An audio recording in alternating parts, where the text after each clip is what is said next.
Hi everyone, this is Chandra Chaudhary और आज हम करेंगे क्लास 11th बायोलॉजी का नेक्स्ट चैप्टर जो है हमारा बायोमॉलिक्यूल्स। इससे पहले हमने cell the unit of life को कंप्लीट किया था, तो आज हम करेंगे इसका very first lecture number 1। Clear. तो सबसे पहले समझते हैं, आइए, व्हाट इज बायोमॉलिक्यूल। बायोमॉलिक्यूल है क्या। अब मॉलिक्यूल आपने केमिस्ट्री में पढ़ा होगा कि हमारी अर्थ में जितनी भी सारी चीज़ें हैं वो एटम से मिलकर बनी हुई हैं, लेकिन जो ये एटम है ये स्वतंत्र रूप से, इंडिपेंडेंट रूप से नहीं रह सकता, तो ये रिएक्शन करके मॉलिक्यूल्स बना लेता है। तो यही मॉलिक्यूल्स जो है वो, क्योंकि शब्द क्या लगा है बायो, बायो का मतलब क्या है लाइफ, मीन्स जो लाइफ है, मीन्स भले वो प्लांट हो, भले वो एनिमल्स हो या माइक्रो ऑर्गेनिजम्स हो, सारे की सारे जो लाइफ है वो इन्हीं मॉलिक्यूल से मिलकर बनी है जो आपकी अर्थ क्रस्ट में पाई जाती हैं। ठीक है। अगर हम एक सैंपल ले लें किसी भी लिविंग टिश्यू का, प्लांट का या एनिमल का, या हम एक सैंपल ले लें अर्थ क्रस्ट का, अगर हम उसको एग्जामिनेशन करेंगे तो उसमें सेम मॉलिक्यूल्स हमको मिलेंगे जो मॉलिक्यूल्स आपको लिविंग टिश्यू में मिलेंगे। ठीक है। लेकिन क्या डिफरेंस है कि अर्थ क्रस्ट में अगर वही मॉलिक्यूल्स मिल रहे हैं और हमारी बॉडी में भी वही मॉलिक्यूल्स मिल रहे हैं, बात होती है प्रोपोर्शन की। ठीक है। जो हमारी बॉडी में कार्बन और हाइड्रोजन या ऑक्सीजन है, इनका प्रोपोर्शन अलग टाइप का होता है एज कंपैरिजन टू जो आपकी अर्थ क्रस्ट में मॉलिक्यूल्स पाए जाते हैं। ठीक है। तो इसका पता कैसे चला, कैसे मतलब ये फाइंड आउट हुआ कि हमारी बॉडी भी इन्हीं सब चीज़ों से मिलकर बनी है, कार्बन, ऑक्सीजन, जो भी आपके हाइड्रोजन चीज़ें होती हैं। तो इसके लिए टेस्ट किया गया, तो जिसके बारे में मैं आपको इस वीडियो लेक्चर में डिटेल में बताने वाली हूँ। तो सबसे पहले चलिए, जैसे कि मैंने कहा बायो का मतलब क्या हुआ यहाँ पर लाइफ। Bio means life. अब जो मॉलिक्यूल्स हैं, अणु सभी को पता है जो एटम से मिलकर के बनते हैं। तो ये जो मॉलिक्यूल्स हैं ये आपके 2 टाइप्स के होंगे। फर्स्ट होगा आपका ऑर्गेनिक एंड सेकंड आपका इनऑर्गेनिक। दोनों टाइप के मॉलिक्यूल्स आपको यहाँ पर देखने को मिलेंगे। तो यहाँ पर आपकी डेफिनेशन क्या बनेगी, ऑल कार्बन। ठीक है। All carbon molecule in living organisms, these are called biomolecules. जो भी कार्बन मॉलिक्यूल्स आपके लिविंग ऑर्गेनिजम्स में प्रेजेंट हैं उसे हम बायोमॉलिक्यूल्स कहेंगे। ठीक है। अब ये बायोमॉलिक्यूल्स आपके 2 टाइप्स के भी होते हैं, बायो मैक्रोमॉलिक्यूल्स और बायो आपका माइक्रोमॉलिक्यूल्स। तो सबसे पहले हम वो टेस्ट के बारे में आपको मैं बताना चाहूँगी जिससे हमें ये पता चला कि लिविंग टिश्यू जो है उसमें बायो जो मॉलिक्यूल्स है वो पाए जाते हैं। ठीक है। तो यहाँ पर how to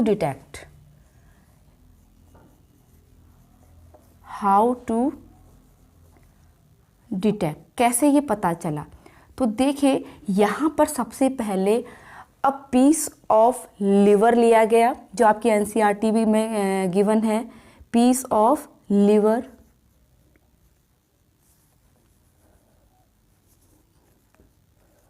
piece of liver और वेजिटेबल, या कोई वेजिटेबल ले ली गई यहाँ पर। ठीक है।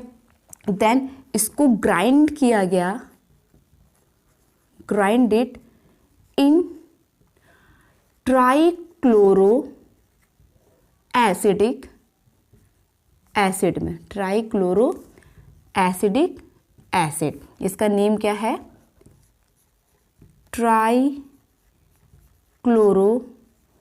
एसिडिक एसिड में इसे ग्राइंड किया गया। किसको, अब पीस ऑफ लीवर को या फिर वेजिटेबल को, मतलब एक लिविंग टिश्यू लिया गया या तो वेजिटेबल लिया गया या पीस ऑफ लीवर लिया गया, उसको ग्राइंड किया गया किसके साथ, ट्राइक्लोरो एसिडिक एसिड में उसको ग्राइंड किया गया। तो देखिए यहाँ पर क्या बना, तो यहाँ पर उसको फिर एक क्लॉथ से फिल्ट्रेट किया गया suppose.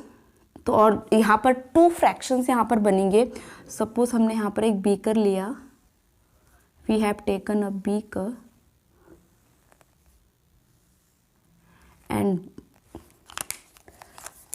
and this part is filtrate.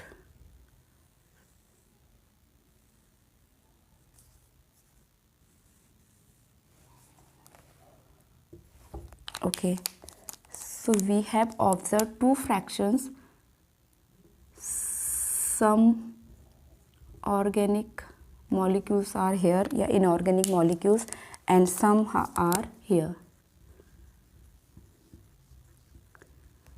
So जो यहाँ पर फिल्ट्रेट होके आया उसे कहा गया फिल्ट्रेट,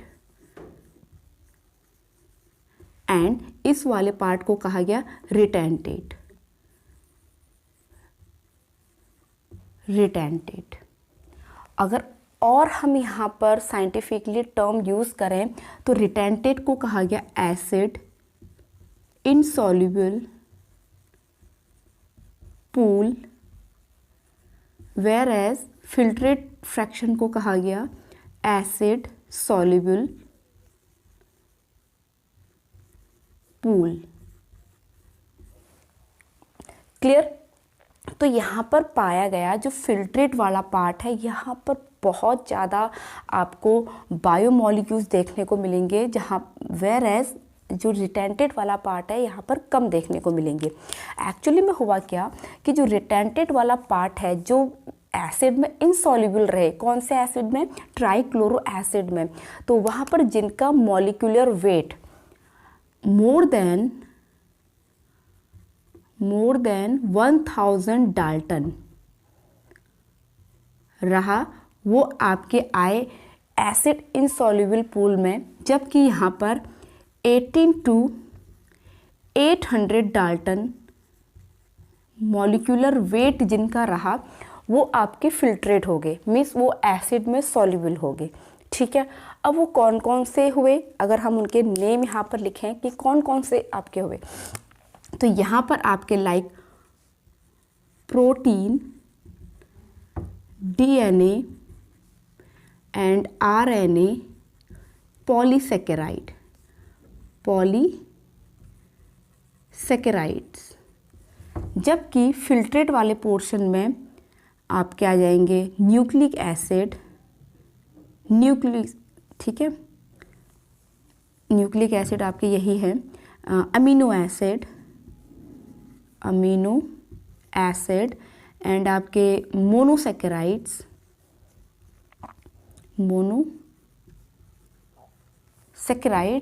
ETC. तो जिनका आपका मॉलिक्यूलर वेट कितना था 8 to 800 डाल्टन, वो आपके वाटर में सॉल्युबल हो गए. जिनका इससे ज़्यादा था वो आपके किस में रहे, एसिड इनसॉल्युबल पूल में रहे. ठीक है. अब यहाँ पर बात आती है लिपिड्स की. लिपिड्स बहुत इंपॉर्टेंट है यहाँ पर, क्योंकि जो लिपिड्स है, लिपिड्स का जो मॉलिक्यूलर वेट है वो 800 डाल्टन है, लेकिन फिर भी ये क्या है आपका insoluble in acid, insoluble in acid. देखो अभी हमने यहाँ पर क्लासिफाई किया कि फिल्ट्रेट जो एसिड सॉल्युबल पूल है उसमें 800 डाल्टन तक का मॉलिक्यूलर वेट वाले को रखा गया, लेकिन लिपिड का 800 है, उसको यहाँ होना चाहिए, लेकिन ये यहाँ नहीं होता है. ये आपका होता है रिटेंटेड वाले पार्ट में. क्यों? क्योंकि मैंने इससे पहले वाले चैप्टर में जब आपको बताया था कि उसकी जो हमारी बॉडी की जो सेल मेम्ब्रेन है वो आपकी बनी रहती है लिपिड्स और प्रोटीन की, तो यहाँ पर लिपिड्स कैसे हैं आपके, लिपिड्स आपका इसका स्ट्रक्चर इस तरीके से मैंने आपको ऑलरेडी बताया हुआ था. ठीक है.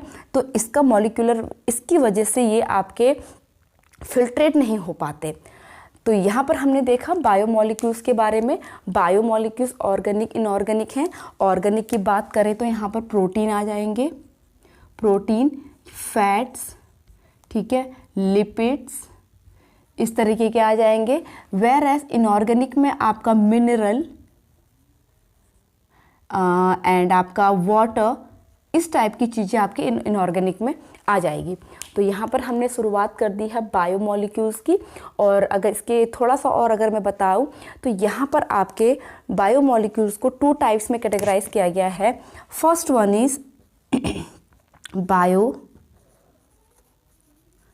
मैक्रोमोलिक्यूल, दूसरा बायो माइक्रोमोलिक्यूल्स।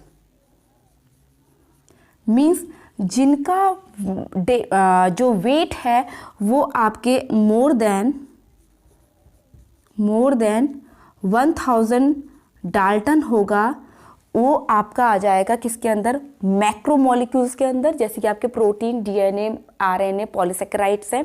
वेयर एज और लिपिड्स भी आएगा यहाँ पर, ठीक है, लिपिड्स भी आएगा।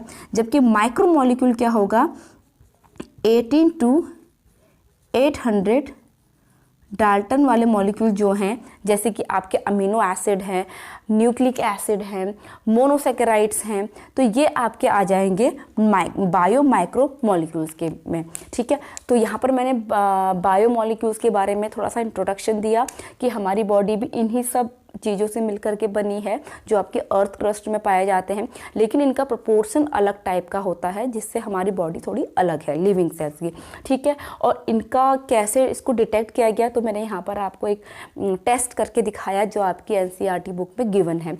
So this is all about biomolecules. आने वाले नेक्स्ट चैप्टर हम यहाँ पर स्टार्ट करेंगे कार्बोहाइड्रेट से। सो टेक अ स्क्रीनशॉट, आप इसका स्क्रीनशॉट ले सकते हैं। और वीडियो अच्छा लगा हो तो please hit the like, leave the comment, subscribe to my channel and press the bell icon. मैं मिलूंगी अपने नेक्स्ट वीडियो के साथ जिसमें हम कार्बोहाइड्रेट को डिस्कस करेंगे। तब तक के लिए stay tune, stay healthy, stay connected. Bye bye.